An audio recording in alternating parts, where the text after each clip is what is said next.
Good morning. Today is Sunday, December 31st, 2023. A few days ago, the New York Times published an article titled "Screams Without Words: How Hamas Weaponized Sexual Violence on October 7. A Times investigation uncovered new details showing a pattern of rape, mutilation, and extreme brutality against women in the attacks on Israel. This was reported by Jeffrey Gettleman, Anat Schwartz, Adam Sella, and they interviewed more than 150 people for this article. It's horrible. It's sickening. A 2-month investigation by the Times uncovered painful new details, establishing that the attacks against women were not isolated events, but part of a broader pattern of gender-based violence on October 7th. Now, many of us knew some or many of these details. It's been reported here and there, and it's also been reported the silence of the world in the face of these atrocities. Especially despicable is the silence of organizations that purport to stand up for women, the safety of women, almost all of whom outside of Israel have been silent until shamed into making weak statements. But this article in the Times puts it all together and adds more for literally the world to see. And this is now not from an Israeli newspaper. This is from the New York Times. It is sickening to read. It is very graphic, very detailed. And I would urge you not to read it because it is so upsetting. And yet, at the same time, I must urge you to read it because we must read it and we must share it with others. Sarah Tuttle Singer described it by saying, "This is its own howling, baleful, black hole of horror." So this morning I want to draw the sharpest possible distinction between these monsters and everyone who supports them and takes on their cause and provides, in quotation marks, context to their crimes. After reading this, there is no context. And I want to distinguish between all of those people with the society that we are building today in Israel. The Montreal community is connected to Nebuch, another very serious loss this past week. A few years ago, Sammy and Liat Jackman were a couple who were in Montreal serving as teachers in Kol Torah Mitzion, located at Hebrew Academy. Some of us may remember them well and fondly. Last week, their son Ephraim Jackman fell in battle in Gaza. His funeral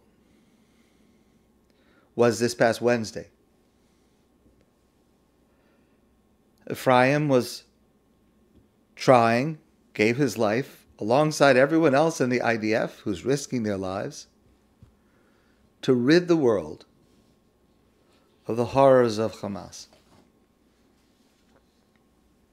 Shayna Goldberg is a teacher, a Torah teacher in Israel. Her son is best friends with Yosef Jackman, that is Ephraim's younger brother.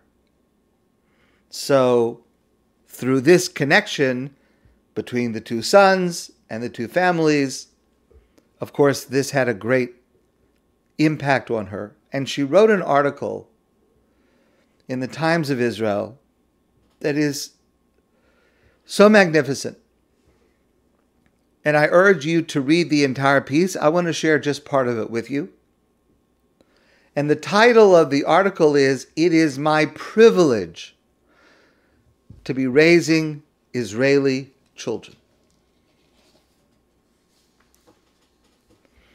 In other countries, she writes, 11th grade boys are playing sports, goofing off, studying for tests, and learning how to drive. Only in Israel are they doing all that and also hugging, comforting, and supporting their grieving friends. Only in Israel is crying at funerals an unfortunate built-in part of a teenager's coming of age. At one such funeral, she's referring to her son's friend's brother, Sammy Jackman, who is the father. It's he and his wife who were here in Montreal for a while. Sammy Jackman eulogized his son Ephraim, who was killed in battle in Gaza. He talked about his ambition and drive, Torah learning, his love for family, his musical talent, affinity for hiking, and the way he gave his all for the army, his country, and his people. And he added, only in Israel can you raise children like this. Shayna Goldberg writes, in kindergarten, even when we, even when we tried to shield our kids from the news of terror attacks, we were often dismayed that their teacher would share it with them in class. In first grade, when learning how to read Hebrew, there was an assignment that played on the word shalom and its different meanings of hello and goodbye and peace. And so the assignment that the class had in kindergarten read, Shalom Abba. My Abba is a soldier. Abba is going to the army. Shalom Abba. So again, Shalom Abba to say hello, Dad, and then Dad is a soldier and he's going into the army. Shalom Abba to say goodbye to Dad going into the army. Shalom Abba. So those are different usages of the word shalom, and it continues, there is no shalom. There is no peace. Kindergarten.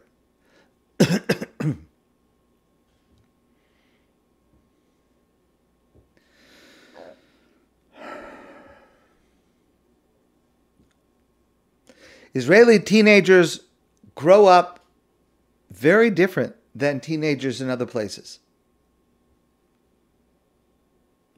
They learn to defend themselves and not just tell an adult.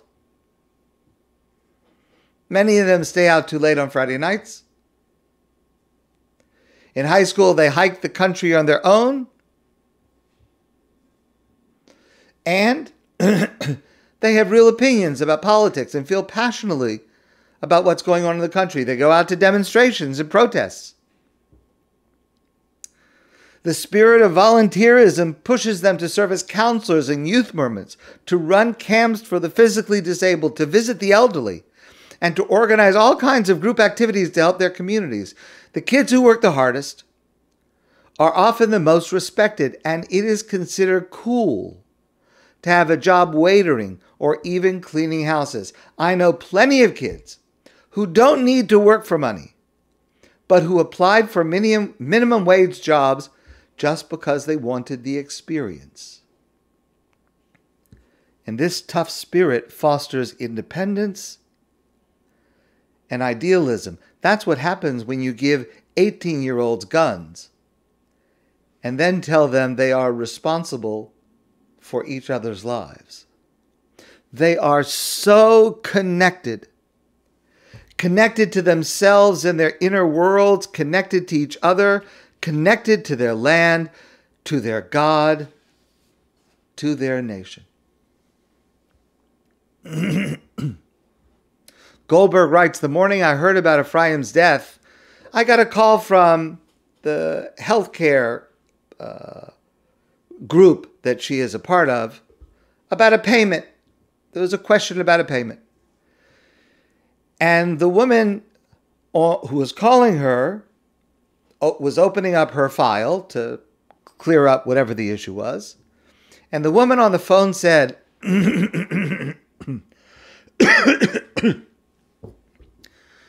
I happen to see here that you have an older son in the army. Is he serving now? And she said, yes. Well, she responded, God should just watch over him and all of our soldiers and keep them safe. And Goldberg writes, I started to cry.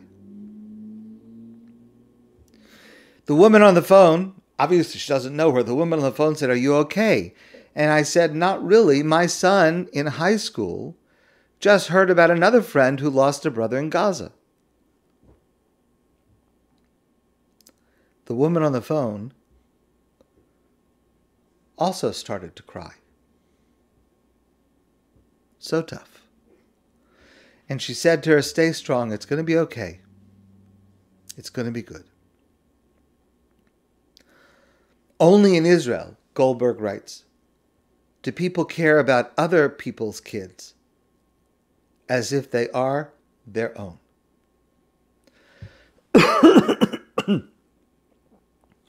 She tells another story. This morning, when she wrote, my youngest son called me on the way to the school. He was upset that his phone had run out of data. I quickly called our provider, got on the phone with the person on the phone. The account is under your husband's name, so we will need his permission to approve the sale. But he's at work right now and I can't get him on the phone. What should I do? So the not so helpful, impatient person who worked for the phone company put her on hold.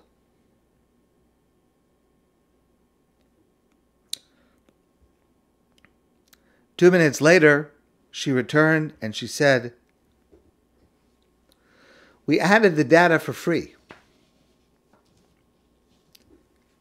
Your son should just be safe and gets to where he needs to go without worries. Only in Israel do adults put the kids first and the kids put the country first. So finally, I want to share with you part of what Yosef Jackman said. It was in a radio interview the day of his older brother Ephraim's funeral. Remember, Yosef is in 11th grade.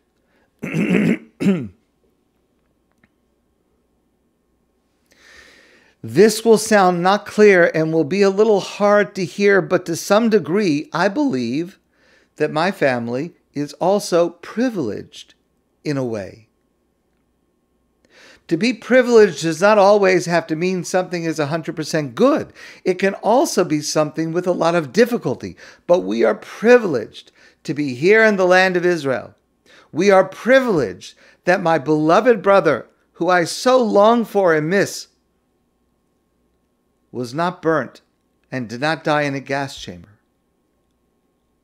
Rather, he died while fighting in the midst of a charge against the enemy. This is totally different. We are privileged. Our great-great-grandfather and all past generations would have done anything to come to Israel to be buried, let alone to live. They would have been willing to live here even in poverty. We are privileged to live here normally with regular routines. And therefore, in a certain way, we are privileged. It's hard.